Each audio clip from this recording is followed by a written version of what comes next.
Welcome to the deep dive.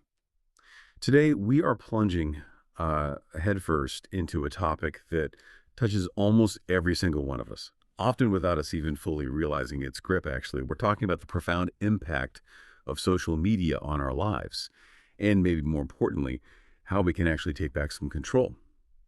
So this deep dive is built entirely around one really powerful source. It's titled, How Social Media Destroys Your Life and How to Quit. Our mission for you listening is to pull out the absolute key insights, some actionable steps, and maybe some genuinely surprising truths. Stuff that will hopefully help you understand your own relationship with social media and maybe gain some real clarity. Think of it like a journey. We're starting from how we often see social media as, just harmless fun, and then peeling back the layers to uncover what the source calls its dark side. Okay, let's unpack this. At first glance, social media really does seem innocent, doesn't it? Just a fun way to stay connected, share moments, see what people are up to. But as I was reading this source, it became really, really clear. Behind all those bright photos and funny videos, there's a serious downside. It can hurt your mental health. It can absolutely just eat up your time. And it can even fundamentally change how you see yourself. The source really hammers home how comparison is a huge culprit here. When you're endlessly scrolling through platforms like Instagram or TikTok, what do you mostly see? Perfect bodies, perfect vacations, perfect lives, seemingly. How does that constant exposure, even knowing it's often carefully edited highlight reels, how does that actually rewire our perception of our own lives? What did the research say? Yeah, it's a subtle thing, but it really erodes your sense of self over time. That constant comparison, comparing your, you know, messy real life to someone else's perfectly curated online image, it leads directly to that feeling of just not being good enough. And that sense of not valuing yourself. That's basically what the source defines as low self-esteem. What's really fascinating and kind of scary is how these platforms use our own human nature against us. They're not just accidentally engaging, no, they are meticulously designed to keep you hooked. And that brings us right to the next big problem, the source details. Addiction. It's not just the dopamine hit you get from a like or a comment, although that's a powerful driver for sure. What the author really digs into is this idea of intermittent reinforcement, like you don't know when the next notification will pop up. And that uncertainty, it actually makes your brain crave it even more intensely. It's like pulling a slot machine lever hoping for a win. So your brain quickly starts wanting more and more of that hit, and bam, hours can just disappear scrolling, often without you even noticing how much time's gone by. Ah, that intermittent reinforcement thing. Yeah, it makes so much sense. I can totally see that in my own habits sometimes. And then there's just the sheer distraction factor. This one really hits home for me. The source calls social media a thief in your pocket when it comes to focus. Which, wow, yeah, but I was thinking for some people, maybe especially those learning a language like English, couldn't these platforms actually be tools for learning sometimes? Does the source touch on that at all, or is it purely focused on the negatives? That's a fair point. And yes, the source does briefly acknowledge that you can use social media intentionally for productive things. However, the main argument it makes is that even if you go in with good intentions, the fundamental design of these platforms often leads to way more distraction than productive engagement, especially when you need focused learning or, deep work. I mean, think about it. How many times have you decided, okay, I'm going to study now or work on that important project, and then somehow you just end up scrolling for an hour or more? That's your focus being stolen right there. Exactly. And the thing is, most of us don't even notice when this digital dependency starts taking hold. It's a really slow creeping process. But if you actually pay attention, the signs are definitely there. A key insight from the text is just how subtle some of these behaviors can seem, but they add up over time into a pretty significant issue. Yeah, reading through this, one of the biggest, clearest red flags that jumped out at me was checking your phone like the second you wake up and right before you fall asleep. I mean, think about it. Your brain is apparently most sensitive, most open during those two key moments of the day. So if the very first thing you reach for is your phone to scroll and the very last thing you do is check for updates, You're basically training your brain to rely on that outside stimulation instead of, starting the day calm or ending it peacefully. Have you seen that pattern a lot? Oh, absolutely. It's incredibly common. And another big sign is if you find yourself feeling genuinely worried or restless, that anxiety specifically when you're not online, it's that uncomfortable, maybe even empty feeling when your phone isn't right there or when you don't have a connection. This piece makes it really clear social media should be something you choose to engage with, not something you feel you need just to feel okay or to avoid feeling, well, bored or uncomfortable. Okay, here's where it gets really interesting, I thought. We all like being appreciated, right? It's just human. But when your happiness starts to depend completely on how many likes or comments or views you get, you've essentially handed over your control. This reliance on what other people think, the source calls it external validation. And it says it's dangerous because your confidence becomes so fragile. Can you break down the difference between that and internal validation? Why does the source stress this is so risky? Certainly. So, external validation is basically looking for your worth from outside yourself, the likes, the comments, getting approval from others. Internal validation, on the other hand, is knowing your own value, your own worth, completely independent of what anyone else thinks or says online. And the danger is pretty clear. If your self worth is tied to a number on a screen that goes up and down, you're always going to feel vulnerable. This often shows up as difficulty concentrating without constantly checking notifications. You might be trying to focus on something important, maybe studying, reading, working, and just minutes in, you feel that compulsive pull to check your phone. Even if it didn't make a sound, no vibration, you just feel like something might be there waiting. This compulsive behavior, that doing something over and over without really thinking about it, that's a strong signal your focus has been hijacked. Wow. And it goes even deeper than just being distracted, doesn't it? The source talks about how many people use social media to basically escape their problems. Maybe you're feeling lonely or stressed out or just, bored.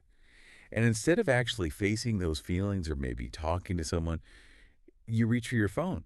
It becomes a kind of emotional avoidance, like a way to hide from what you're really feeling. But the problem is, over time, that habit usually creates more problems, not fewer, like putting a Band-Aid on a broken leg, kind of. Precisely. And this often leads to a really subtle but significant shift in perspective. You start measuring your life through a screen. Like, have you ever caught yourself taking a photo? Not because the moment felt special, but because you thought, oh, this will look good online. If your actual lived experiences start feeling less important than the image you project online, that's a pretty clear sign something's off balance. You start kind of performing for an audience instead of genuinely living for yourself. Ultimately, the source pulls all these threads together and points out that while each behavior might seem small or even normal these days, they add up to what it calls digital dependency. That's where your emotional state, your mental well-being becomes really reliant on technology. Right. Now, let's be super clear here because this is important. The source isn't saying you're weak or lazy or broken, if this sounds like you. The author really emphasizes that social media is explicitly designed to be addictive. The companies behind these apps, they use powerful psychology to grab and keep your attention. Every scroll, every like, every notification is all carefully planned to make sure you keep coming back. But here's the good news, and this source really highlights this strongly. Once you recognize these signs in yourself, you absolutely can change the pattern. The first step, like we've been talking about, is just awareness, seeing it for what it is. The second step, action. So how do we take that action? You don't necessarily have to delete everything immediately, go cold turkey, but you definitely need a plan. The piece gives some really powerful practical steps to either quit entirely or just learn to use social media in a much healthier way. First up, track your time. Simple but powerful. Most phones have screen time features built right in now. Use them. Just seeing the actual number of hours you spend on these apps, I might genuinely shock you. I confess, that morning check. The phone practically being my alarm clock and then immediately scrolling before my eyes are fully open. That red flag the source mentioned. Yep, Guilty as charged sometimes. It's a really common experience, unfortunately. And if that number is daunting when you check it, the next step the source suggests is to start small. Try just deleting one app. Pick the one you know you spend the most time on. Maybe it's Instagram, maybe TikTok, maybe something else. Just delete that one and then just observe. See how your brain reacts. It might feel weird, maybe even uncomfortable at first, but give it a few days, see what happens. The research suggests even these small experiments can reveal a lot about your habits. Okay, and this next one feels crucial. Replace, don't just remove. If you just delete social media and leave that time empty, you'll likely feel a void and just drift back, Right. right? So instead, actively fill that time with positive stuff. Read a book, go for a walk, maybe dive deeper into learning English like some of our listeners. Call a friend you haven't actually spoken to in ages. The goal is to build new habits that actually feed your mind, not drain it. Right. And for those who aren't quite ready to quit an app entirely, the article offers another approach. Set boundaries. This means setting really strict rules for yourself. Like, okay, I will only check social media once a day for 15 minutes. Mm. And then this is key. Actually use a timer to enforce it. That intentionality makes a huge difference. Woo, a timer. That's practical. And for a really impactful reset, the source suggests trying to go offline for one full day a week. Just pick one day, maybe Sunday, maybe another day that works, and commit to being completely offline. No apps, no checking. The source calls it a detox for your mind, and it sounds like a powerful way to reset your whole relationship with technology. Exactly. Now, here's the part that often gets overlooked when people think about cutting back. The incredible benefits you gain. So many people are worried about FOMO, that fear of missing out. But the author has this great reframe, suggesting that when you step back from the constant stream, you're not really missing out. Instead, you're making space for something genuinely better. If we connect this to the bigger picture, it's really about shifting your priorities from the digital world back to the real one. And the first big gain, you gain time, like a lot of it. Just think about this. If you spend, say, only 2 hours a day on social media, and for many it's more, that adds up to 14 hours a week. That's nearly 60 hours a month. That's almost 2 full work days every single month that you get back. Time you could be using for things that actually matter to you, learning, exercising, reading, connecting with people face to face. Time, as the source implies, is life. And social media has often been stealing it bit by bit. What could you do with all that reclaimed time? You also gain clarity. That's a big one. It's that feeling of your mind not being constantly bombarded, where you can actually think without 1,000 notifications pulling at your attention. The source highlights this as the ability to finally hear your own voice again, think deeply, solve problems properly, and just focus without interruption. Your attention, which is one of your most valuable resources for learning and living well, it becomes so much sharper. Mm-hmm. Clarity, right. And maybe most powerfully, you gain confidence. The social media is just such a breeding ground for comparison. But like we talked about, most of what you see online is filtered, chosen, often exaggerated. When you stop constantly measuring your real life against someone else's curated highlight reel or their fake perfection, you naturally start feeling better about your own unique journey. You start accepting yourself more. And when you focus on your real growth, not chasing some impossible online image, your self-esteem just naturally rises. And that leads directly into gaming presence. Presence just means being truly in the moment. Fully enjoying a meal without glancing at your phone, having a deep conversation without those digital distractions, really noticing the world around you. You stop kind of living your life through a screen and start experiencing it directly. Moments feel deeper, relationships get stronger. You genuinely start to feel, well, more human again. Yeah, more human. I like that. And you gain control. Social media runs on algorithms, right?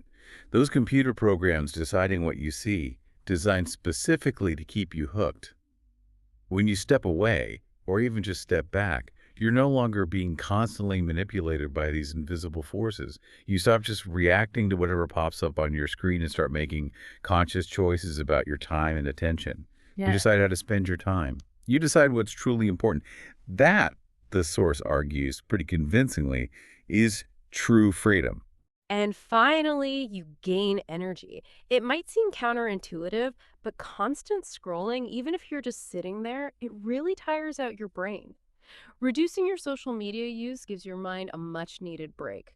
You'll likely start to feel more rested, more focused, more motivated. Many people report sleeping better, feeling significantly less stressed, even after just a few days of cutting back. Ultimately, this piece makes it really clear.